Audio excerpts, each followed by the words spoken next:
He is the author of a trilogy of books known as The Legacy of the Elder Gods. And we're talking about the second journal of the Ancient Ones today. That's part 2 in the trilogy. Welcome back, Don. Well, thank you, James. Wow, what an awesome discussion, Don. Don, we can get your books Amazon, yeah? That's the typical place to get them? That's an excellent place. They're currently offering discounts on all of the books, and they're in stock with Amazon, so it's quick overnight availability. They're also available at in the United States at Barnes & Noble and any bookstore, and if any of the smaller bookstores don't carry it, they can order it. It's available. It's readily available. We also have the books are widely available throughout Europe, and my publisher has a presence. As a matter of fact, they have an office in the UK. So we're definitely have a European availability again virtually overnight in most cases. And it's also available obviously through my publisher, Ozark Mountain Publishing. Yep. And they can be contacted on the internet at Ozark, OZARK-MT, an abbreviation for mountain, ozarkmt.com. Sure. And that website you can click on for authors and scan down to M. Don Shorn, and you can read up on a pretty full description of each and every book, and a little bit on me, the author, and a lot of information available there, James. Sure, yeah. Ozark Mountain Publishing. If you Google Don Shorn, you'll find the Ozark Mountain Publishing page. You got a little bio there, Don. It's a very lucrative bio, and I like this. As I said, I like to see engineers getting into this realm of history, science, and alternative science history genre. Okay, Don, I wanted to talk about the solar system, as I have a physics with astronomy degree. While I was doing that in Spain, I had some telescope time there, and one of the modules I had was planetary science, and I asked the guy, obviously I had grown up on, I had Gods of the New Millennium and Sakurai Sitchin when I was in my teens, and I had read about this problem with our solar system and the asteroid belt, and I asked the guy about the asteroid belt problem. Like, why is it there? Was it a smashed planet? And he looked at me as if I was an idiot, for asking a question. But he never answered me, Don. He never answered me. I asked a very, very prominent question, and he couldn't answer me, and he didn't like it. But I'm like, he treated me with disdain and contempt. It was pretty ugly, like. It was pretty ugly, and I went, okay, you gotta be careful who you question these days, like, so. Well, that goes back to what we were earlier talking about, James, when I mentioned the Egyptian pyramids, and an archaeological student taking a test, his final test to pass the course, having to regurgitate what the professor taught him, and what the professor originally was taught when he was a student, and all it's doing is perpetuating false ideas down the line. The few astrophysicists, cosmologists, astronomers, and so forth that I have heard that would actually address that question that you asked, James, almost always say, well, it's a planet that never formed. It never coalesced. The material was there, and for some reason, perhaps the gravitational pull from its big, giant neighbor, Jupiter, didn't allow it to form. So that's why it's just a bunch of rubble and debris and so forth. And that is so easily claimed false because of the actual rocky formed status of the debris. Mm-hmm. Mm-hmm. And what we know of that debris that has broken loose from the asteroid belt on occasion and has hit Earth and as well as other inner planets such as Mars and Venus and of course Mercury, with bits and pieces of that of the rocky remnant that make up the asteroid belt. It definitely shows on those, the tektites as an example, the extremely rare pieces of the asteroid belt planet, and I'll go out on a limb and call it a planet, at least one time a planet. Those rocky remains from there, the rare tektites as they're called, have undergone two massive heating processes. The second being its reentry into our atmosphere and becoming molten again because of the frictional heat buildup on entry. But it also shows an earlier heating event that took place in these rare specimens, these tektites, and that indicates that whatever the rocky remnants evidently had undergone some sort of an explosive nature of unknown origin, and to get that initial heating state that they reflect in their composition. So there is very, very little doubt in my mind that at one time there indeed was an asteroid belt planet in in that orbit between Mars and Jupiter.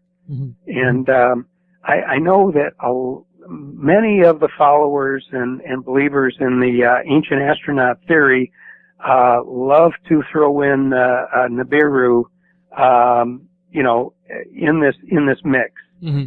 And I assure you, Nibiru is a non-starter. It shows up so infrequently in all ancient Mesopotamian texts, and matter of fact, a total of 17 times. Yep. Period. Mm. And with all of the extant texts that we have, it's not even a blip. It's not even a footnote, and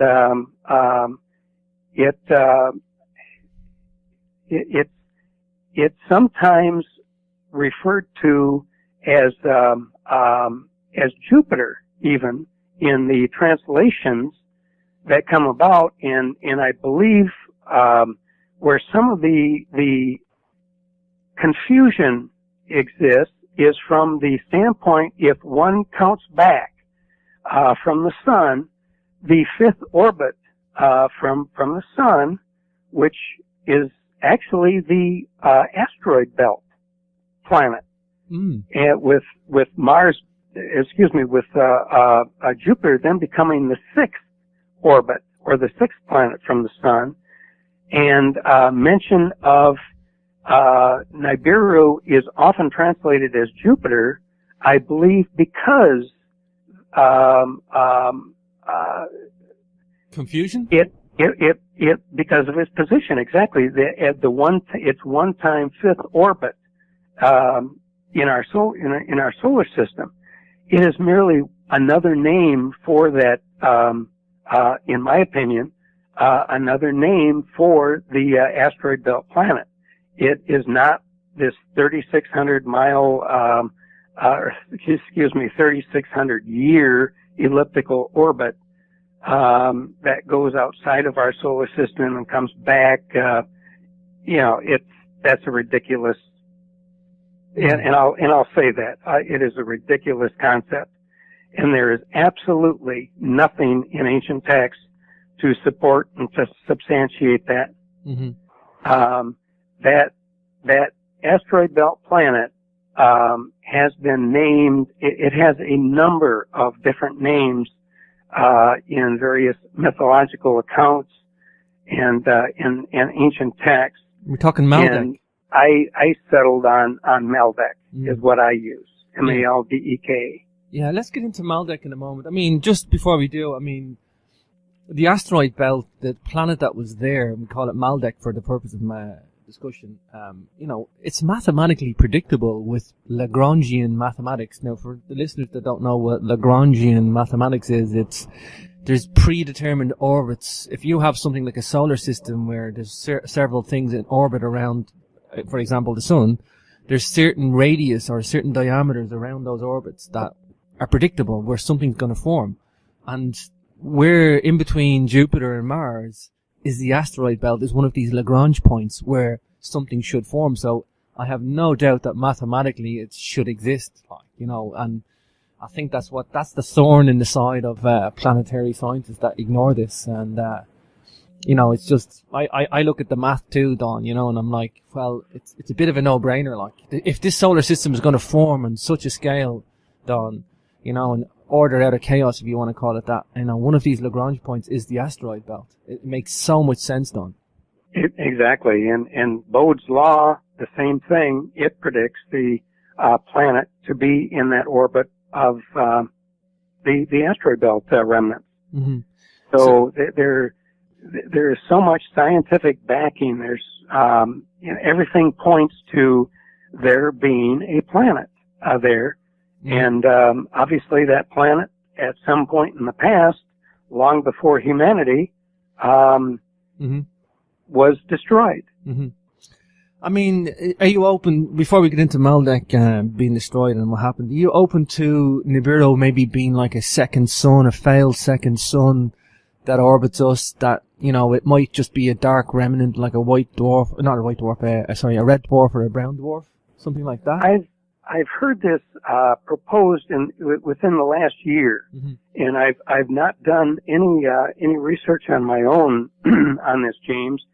I have a little difficulty with the concept because of the immense gravitational fields that it would generate. That would influence our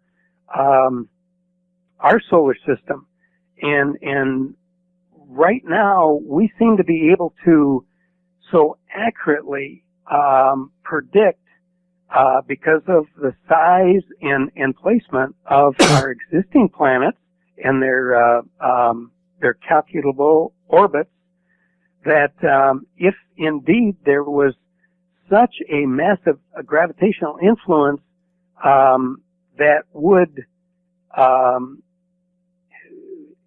intermittently, you know, they would have to obviously circle somehow with or within some greater boundary than what we describe as our solar system limits. I just don't see it existing. What's your thought on that, James? Do you give any credence or credibility to that theory? The jury's out for me as well, Don. Okay. I look at it in the same way as you, as an engineer. I need something to go on. I think I don't believe it as a planet, Nibiru as a planet. I think the planet's just dismissed on ridicule alone. It doesn't make sense. It would make sense if there was something like a dwarf, a red dwarf, a brown dwarf. That might explain why we have gravitational pull on some of the other planets. That doesn't really add up mathematically, but the problem is it would have to be, you know, at such a distance out that we wouldn't even see it, you know, because of, you say, the gravitational effect would have to be, it's so complicated. I mean, I don't think, I'm open to the idea, but there's not enough research done on it. Yeah, it's a bit of a strange one. I think if it's going to be anything, it's going to be something like a brown dwarf or a white dwarf. It's definitely not a planet. Yeah. It would have to have some sort of an elliptical, concentric motion, so that we would sometimes get close to it, sometimes get further away from it. That might explain why it's sometimes visible, sometimes not. But, I mean, the speeds that they would have to orbit each other as well, so that it's periodically, visible every 3,600 years doesn't make sense either. So, there's strange things in our universe. We have this cataclysmic event every 26 million years as well, Don. So, we could have corrupted records. It's so convoluted a mystery. I know one thing. We have precession of the equinox, this 26,000 year cycle that sometimes also gets affected. So there might be something like a dark star out there. I mean, most dark stars most solar systems have like a second or third star, like a binary or a trinary system, and there are many of those systems out there, James. Exactly. 80% of the stars are in 2 or 3 orbits, So I'm open to that, but I've yet to see something tangible. Okay. You brought up, I think, the best qualifier yet, though, James, that if indeed there is a dwarf star that is somehow part of our solar system, it has to be so far away that it has very, very little gravitational influence on our planetary orbits within our known solar system. And I would agree with that. Like you say, to this day, we cannot 100%.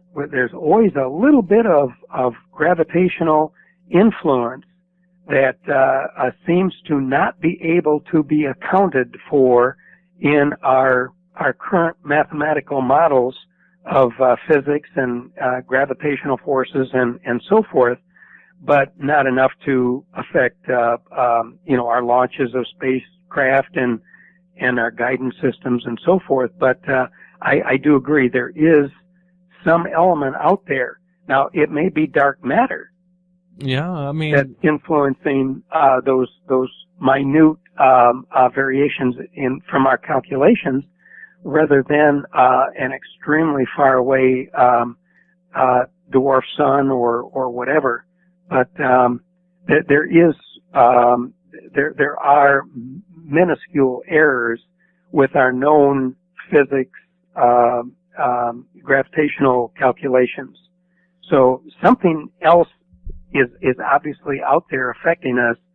If it's so far away that it's minimal, or if it's nearby and it's dark matter that we really can't measure or see, that's still, like you say, up in the air and something that has to be explored.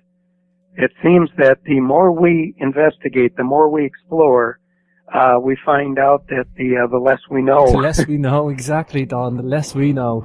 I mean, okay, let's go back to Maldek, this planet in between Jupiter and Mars. And what happened after Maldek went got smashed by something? Well, I actually don't think it got smashed. It is such a rare topic in any ancient text that it's only open to speculation, I guess, would be the best way of putting it. But the extremely few vague references that I have been able to stumble across in my research, James, indicate that it blew itself up. And basically meaning that it was an accident, and it was blown up internally. It blew itself up. Wow. And I speculated in the first journal of the ancient ones, Elder Gods of Antiquity, that it was because of environmental concerns of the outer planet human-like beings, whom we do not know their exact homeworld. Most likely, the two best candidates were either Mars or Maldek. Maldek makes the most sense. If very candidly, if I was pressed, I would say 98% it's Maldek, 2% it's Mars, only because of all of the other extremely rare but circumstantial evidence that I've been able to uncover. But not enough to be able to say it was definitely Meldic was the homeworld of the outer planet human-like beings. So, in any case, the speculation that I had in the first journal, James, was that because of climatic changes, environmental changes, and concerns on the home planet of the outer planet human-like beings, that much later became the younger gods of our ancient mythology, that they attempted some correction, some scientific correction. They were a culture quite advanced from ours. Some 700,000 years ago, when I believe roughly when the planet did break apart and was destroyed, that civilization of the outer planet human-like beings was a very advanced one of at least 21st century Earth, advanced 21st century Earth, and we're just starting the 21st century. So you can take our current technology and perhaps double it or triple it or quadruple it or whatever as the level that they possessed at the time, some 700,000 years ago. And the speculative nature that I use in the first journal was that it was the attempt to fix the planetary problems focused on the inner core of their planet, and they came up with some sort of a corrective measure that they either implemented on Meldic, the asteroid belt planet, as a trial run, since they didn't want to damage Mars if it failed, if Mars was their home planet, or they said, hey, we got to do something, we have to do it now, and they did it on their home planet, which happened to be Meldic then. If Mars wasn't their home world, I know that's confusing and jibber jabber and so forth. Sure. But obviously, whatever the corrective measure was, it failed and failed miserably. All indications are you cannot explode a planet by detonating even atomic bombs on its surface or somewhat under its surface. You have to get deep to the inner core, or at least near the inner core, to ever affect a complete catastrophic explosion or destruction of a planet. And that does make sense. Figuring, our early history of Earth, with all of the massive impacts that our planet endured long before life ever formed, bacterial life, single cell life, even virus, existed on our planet. The bombardment that our planet received was, megaton nuclear bombs every 10, 15, 20 minutes, and it's still here. Wow. So,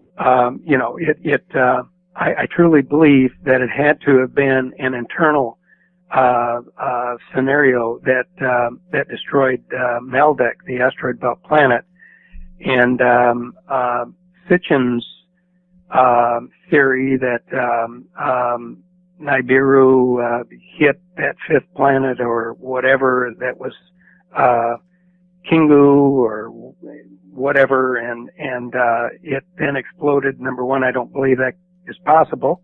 Number two, then the remnants of Kingu supposedly became our moon. None of that makes sense. And none of it exists in any ancient text. The Enuma Elish is the only description talking about a battle between Tiamat, Kingu, and the ancient times when the younger gods gained superiority by killing the old regime of gods. namely Tiamat and her consort Kingu. So it just, there is not evidence to support the 12th theory that, or 12th planet theory that Zecharia Sitchin professes, and so many modern authors now seem to want to regurgitate and perpetuate that theory without really doing the basic research. Sure. Let's talk evolution on Earth then, Don, because we've got I got issues with Darwinian evolution because it doesn't make sense. First and foremost, it's still a theory. At the end of the day, Don, it's a theory, and so is an ancient astronaut theory. And I think one's actually got more credibility than the other. And I'll leave that up to the readers to do their own investigations and the listeners. But I mean, Darwinian evolution might make sense for certain species of plants or microevolution, but on the macro scale, it just doesn't work, Don. I couldn't agree more. I mean, our evolution, Don. I mean, when you look back, it's there's key features there in our evolutionary story that, wow, it's like, there's these stages, it's like we get kick-started every now and again, Don. I totally agree. The number one, I take, I have some disagreement with, our scientific community talking about evolution, when actually they more mean mutation, and mutation exists. I agree, and I guess with enough mutation, one could look back and say, well, that's evolution. That's one thing. Number two, if indeed humans, mankind, if indeed we did evolve from, again, I'm using the term poorly, monkeys, when in fact it was apes, of course. But if indeed we did evolve from apes, why didn't all apes evolve? Why do we still have apes? What made some apes evolve into what became eventually man, and other apes didn't? Makes no sense. There has to be some other explanation, for the appearance of humankind on our planet.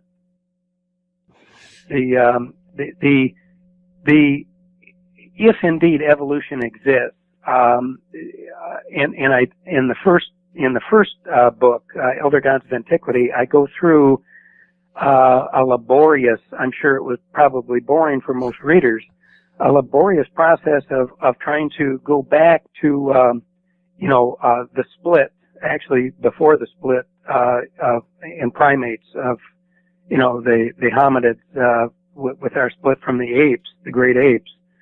And we can actually, to some degree, see a very slow mutation that some could argue as evolution, that gave us Australopithecus from ape man, from an early possible ape man, if you will, and then the mutation into Australopithecus, which is a darling species on our planet. They were extremely gentle, prolific, wide-ranging.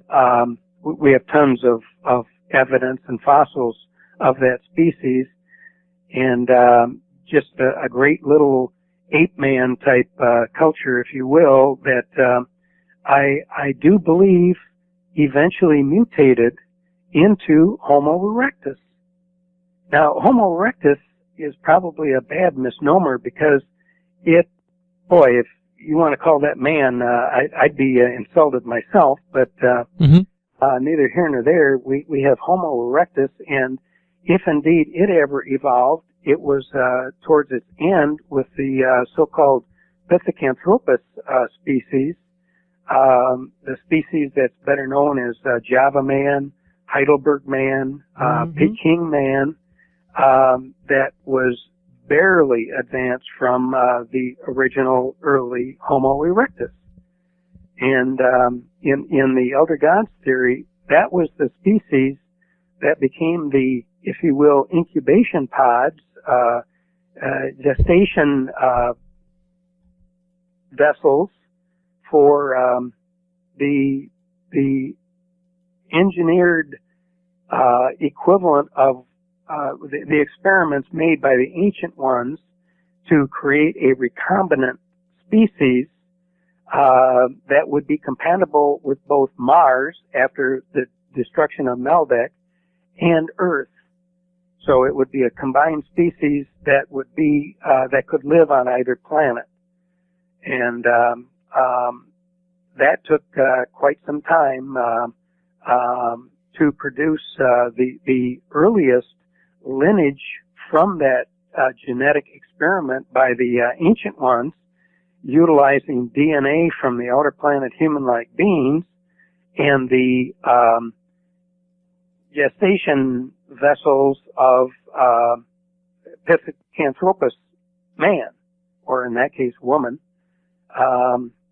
and the first, well, that species, that first engineered specimen or prototype or whatever is unnamed in our human lineage by any anthropologist, whatever. And hence, to identify that species, I made up the name Proto-Sapiens. And they certainly existed by 400,000 BC and lived not well, but did exist for about 250,000 years until about 150,000 BC, when they pretty much died out. I think the ancient ones finally gave up on that route that they had been doing or taking for some 250,000 years, with all the tweaking and the variations and so forth that I'm sure that they attempted to do with the proto-sapien species. Mm-hmm.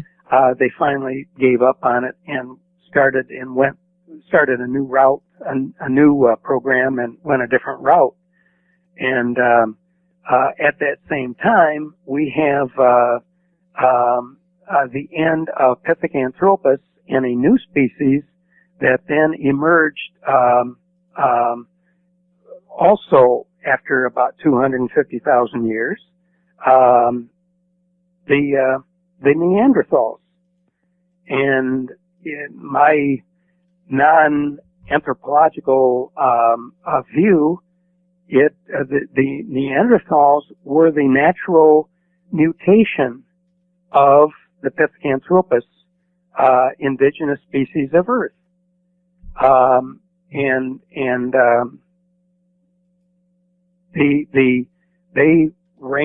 They did not become prominent or prevalent for about 40,000 years later. They didn't really start expanding and becoming in great number until about 110,000 BC. And this is all the while the ancient ones were again attempting at least their second phase of genetic engineering of this recombinant species that would be able to survive on either Mars or Meldic. And that second phase of genetic engineering was finally successful with the Cro-Magnon man in 43,000 BC. And refinements on Cro-Magnon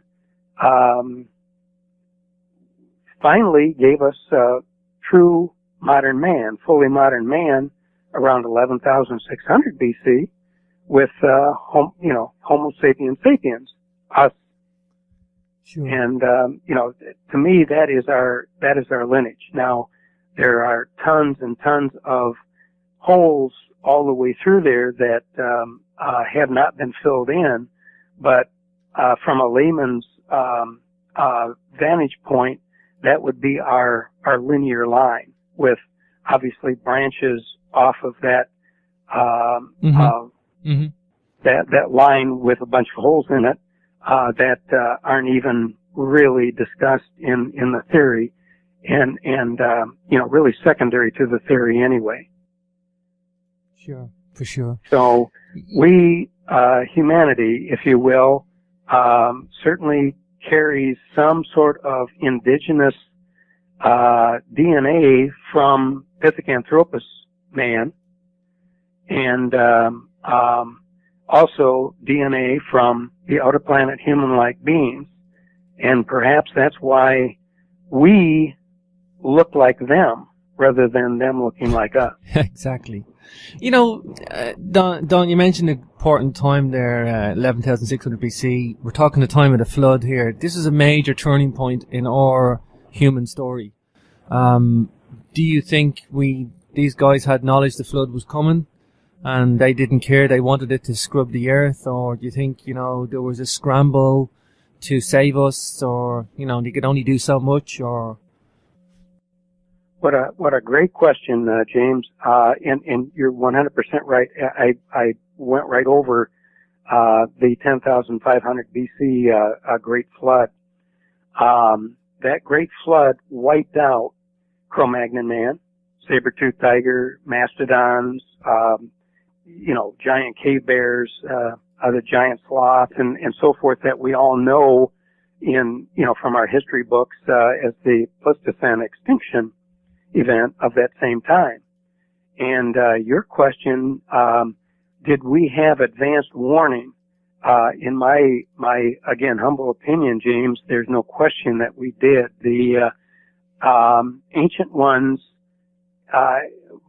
certainly were monitoring our solar system, and there's more and more evidence that we had just a confluence of really, really, really bad events that all came together to cause the Great Flood, one of which was a massive comet. Didn't necessarily hit our planet, but came so close to our planet that its gravitational effects greatly affected oceans, existing oceans, ocean levels, and so forth, along with the confluence of the end of the Ice Age, the glaciation that was melting, adding to the massive floods that were going on. Just everything that could go wrong did, and a few things that probably couldn't also did, evidently.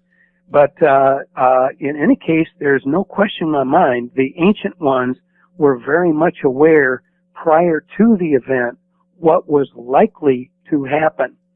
For that reason, and I'm basing my conclusion on the Epic of Gilgamesh, in which it specifically states that before the Great Flood, that specimens were taken of the flora and fauna of our planet, and those seeds were spirited away in a capsule. Not a boat, not an ark, but a capsule. And it wasn't a 2x2 pairing of real beings. It was the seeds. This is specifically in the Epic of Gilgamesh. Mm-hmm. What I believe happened, what I believe is being described in the Epic, is the collection of DNA by the ancient ones of everything on Earth, and taken away on the mothership and so forth to ride out the effects of the Great Flood. Now, needless to say, along with the DNA that was gathered up around the planet, both plant life and animal life, there were some live specimens, needless to say, of the latest variation of their genetic work, Homo sapiens sapiens, that were also included in their mothership, but one can only imagine the limitations of how many people, how many perhaps specific animals, because of for whatever reason, genetic reason that it may have been deemed, we can't rely on their DNA. We better take some live specimens with us. That still is going to be a very limited number. So I believe that Earth was re-terraformed, if you will, after the Great Flood by the use of DNA rather than the replenishment of saved wildlife and humanity. Not that there wasn't some wildlife and some humans saved, but a very, very, very limited number. Well, for sure. You know, I want to talk a little bit in a theological sense of, you know, this idea of dualism and when it appears, and particularly the Zoroastrian religion in ancient Persia, and where this idea comes from. Zoroastrianism, their belief worshipped Ahura Mazda was their chief god. Mm-hmm. And this was a time when all gods were visible. They could be approached. They were known to the populace. Hence, they were afraid of them. The populace, that is, in most cases. And the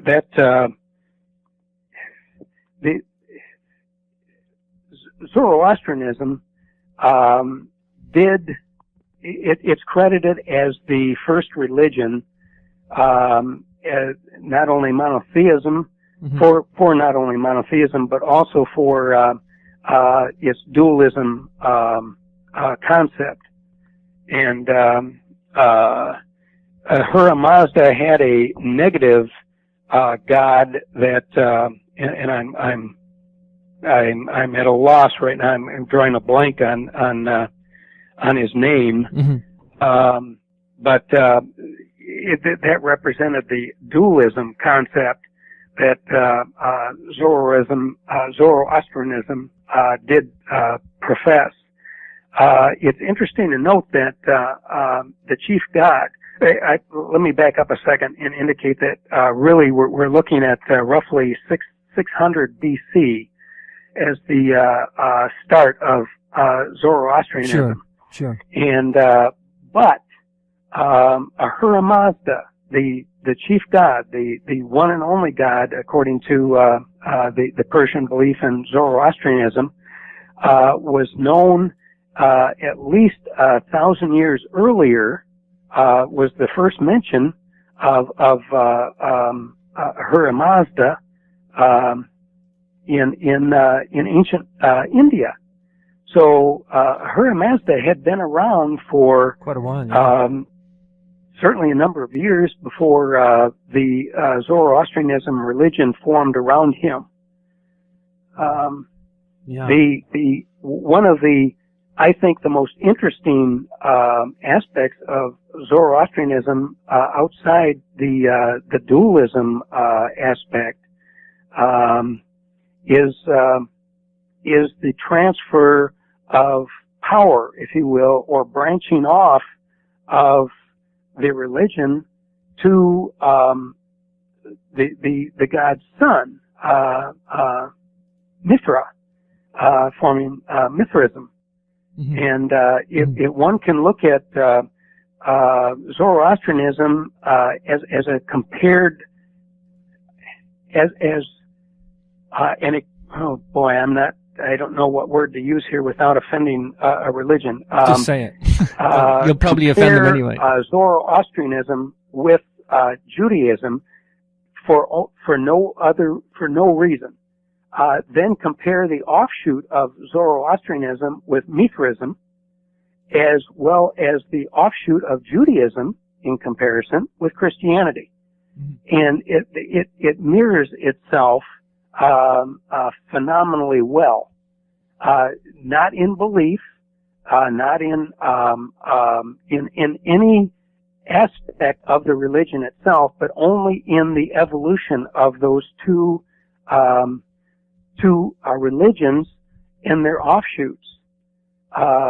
Mithra was the supposedly the son of Ahura Mazda, and there could not have been a one-to-one prototype prior to Jesus, the Son of God of Christianity, than Mithra.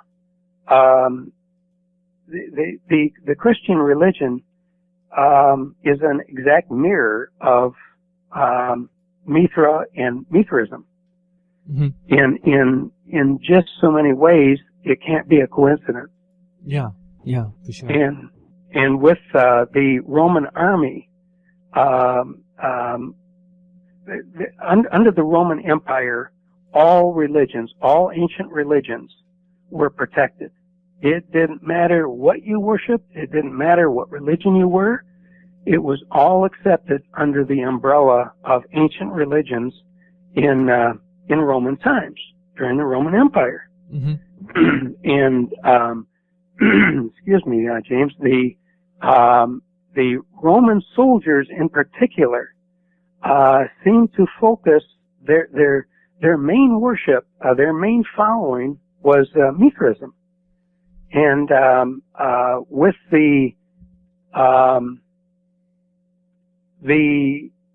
creation, boy, I hope that's not an insult, with the creation of Christianity, actually after the death, some years after the death of Jesus, Jesus never preached Christianity. Jesus' teachings were as a Jew trying to reform Judaism. Mm-hmm. Mm-hmm. He never talked about Christianity. He did talk about being the Son of God, and supposedly that was Yahweh or Yahweh, as some people pronounce the God of Judaism, Mm-hmm. Which was really a composite god of numerous different gods throughout their past, rolled up into one god to make sense of their Mm-hmm. their text. Sure. And again, no disrespect meant. Just want to jump in, Dom. We're going to run out of time in about 7 minutes, and I have to mention this little, because this is where I was leading with the theology. You know, even mythology, history, ancient cultures, theology, the serpentine symbol or ideology is embedded in all ancient cultures, theology. You know, all around the world, Don. I mean, let's talk about the serpent symbol and what this really means, Don, because this is a major clue in the story. The serpent symbol is so degraded now. We think of the devil in serpent form in the Garden of Eden with Adam and Eve, and tempting Eve with the apple and losing paradise for humanity forever. All the way through, the serpent is demonized. And that's part of the outer planet, human-like gods, eradication plan, after the, ancient ones were forced into temporary exile from Earth. The ancient one's symbol was the serpent. It's that simple. Mm-hmm. And it was always considered in that time to be a good symbol. It was something that was proudly displayed, and hence, as you said, all ancient cultures have a background with a serpent symbol. It was only later, much later, after 3150 BC, that the serpent symbol became degraded into an evil symbol, an evil element. Demonized in a way, yeah. And it was to demonize the ancient ones, exactly. Wow. Yeah, even in this part of the world, Don, we got serpentine squiggles in the megalithic rock art, and you know. And I truly believe that many of those serpentine shapes go back to prior 3150 BC. Oh, for sure. For sure. And hence they were actually homage, to the ancient ones. Mm-hmm. Their symbol. Wow. Yeah, and the serpent in historical context was never he's never referred to as in death. He was defeated, but not killed. You know, the serpent. Exactly the case. A fabulous point to make, James. That is exactly the case. The serpent was ever only defeated, never destroyed, and hence we are waiting the return of the serpent, and that would be the return of the ancient ones, and hence the eradication plan by the outer planet human-like beings to turn humanity against the good ancient ones, having them feared by humanity so they would not align with the ancient ones upon their return. And we can still have the corrupt, dark leaders from behind the scenes that we seem to have, throughout our history, our human history, and perhaps especially today. Yeah, this is the thing. I mean, it's a major part of the story that it's like everywhere I look on the planet, there's some sort of a serpent concept, and it's another commonality all around our globe. It's one of these commonalities that we have to look to. Don, we're almost out of time. I mean, what a fascinating discussion. I mean, I only got through half of my list of questions in the 2 hours, but it's so hard to get through everything, Don. There's such a wealth of information in the books, and again, I commend you on your work, Don. We're going to come back again and talk about part 3 in the not too distant future, I hope.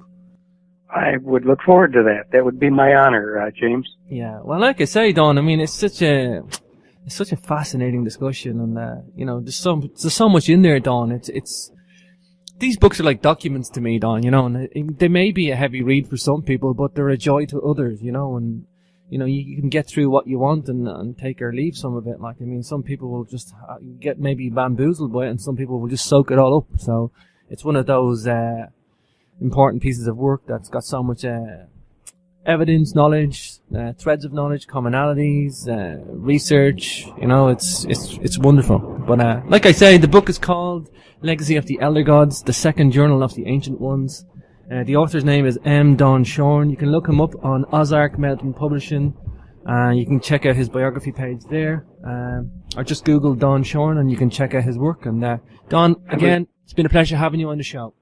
Well, again, thank you so much, James. It's always my pleasure, and look forward to our future discussions. For sure, Don. Talk to you soon.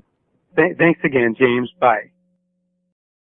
Astrophysicists, cosmologists, astronomers, and so forth that I have heard that would actually address that question that you asked, James, almost always say, well, it's a planet that never formed. It never coalesced.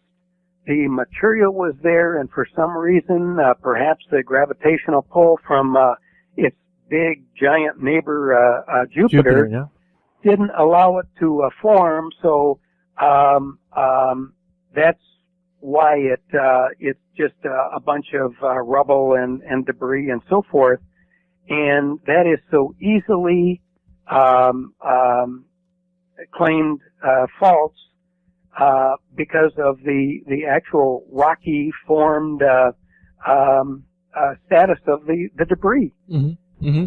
And what we know of that debris that has broken loose from the asteroid belt on occasion and has hit Earth and as well as other inner planets such as Mars and Venus and of course Mercury, with bits and pieces of that of the rocky remnant that make up the asteroid belt. It definitely shows on those the tektites, as an example, the extremely rare pieces of the asteroid belt planet, and I'll go out on a limb and call it a planet, at least one time a planet. Those rocky remains from there, the rare tektites as they're called, have undergone two massive heating processes. The second being its reentry into our atmosphere and, becoming molten again because of the frictional heat buildup on entry. But it also shows an earlier heating event that took place in these rare specimens, these tektites, and that indicates that whatever the rocky remnants evidently had undergone some sort of an explosive nature of unknown origin, and to get that initial heating state that they reflect in their composition.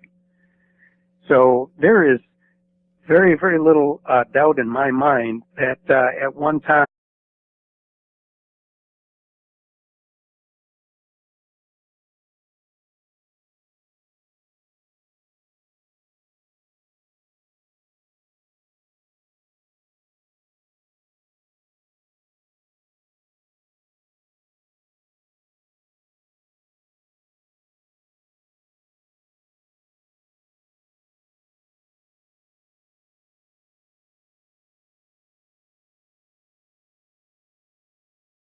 He is the author of a trilogy of books known as The Legacy of the Elder Gods. And we're talking about the second journal of the Ancient Ones today. That's part 2 in the trilogy. Welcome back, Don. Well, thank you, James. Wow, what an awesome discussion, Don. Don, we can get your books Amazon, yeah? That's the typical place to get them? That's an excellent place. They're currently offering discounts on all of the books, and they're in stock with Amazon, so it's quick overnight availability. They're also available at in the United States at Barnes and Noble and any bookstore. And if any of the smaller bookstores don't carry it, they can order it. It's available. It's readily available. We also have the books are widely available throughout. As I have a physics with astronomy degree, while I was doing that in Spain, I had some telescope time there, and one of the modules I had was planetary science, and I asked the guy. Obviously, I had grown up on I had Gods of the New Millennium and Sakurai Sitchin when I was in my teens, and I had read about this problem with our solar system and the asteroid belt, and I asked the guy about the asteroid belt problem. Like, why is it there? Was it a smashed planet? And he looked at me as if I was an idiot, for asking a question. But he never answered me, Don. He never answered me. I asked a very, very prominent question, and he couldn't answer me, and he didn't like it. But I'm like, he treated me with disdain and contempt. It was pretty ugly, like. It was pretty ugly, and I went, okay, you gotta be careful who you question these days, like, so. Well, that goes back to what we were earlier talking about, James, when I mentioned the Egyptian pyramids, and an archaeological student, taking a test, his final test to pass the course, having to regurgitate what the professor taught him, and what the professor originally was taught when he was a student, and all it's doing is perpetuating false ideas down the line. The few Europe, and my publisher has a presence. As a matter of fact, they have an office in the UK, so we're definitely have a European availability again virtually overnight in most cases, and it's also available obviously through my publisher, Ozark Mountain Publishing. Yep. And they can be contacted on the internet at Ozark, OZARK-MT, an abbreviation for mountain, OzarkMT.com. Sure. and that website you can click on for authors and scan down to M. Don Shorn, and you can read up on a pretty full description of each and every book, and a little bit on me, the author, and a lot of information available there, James. Sure, yeah. Ozark Mountain Publishing. If you Google Don Shorn, you'll find the Ozark Mountain Publishing page. You got a little bio there, Don. It's a very lucrative bio, and I like this. As I said, I like to see engineers getting into this realm of history, science, and alternative science history genre. Okay, Don, I wanted to talk about the solar system.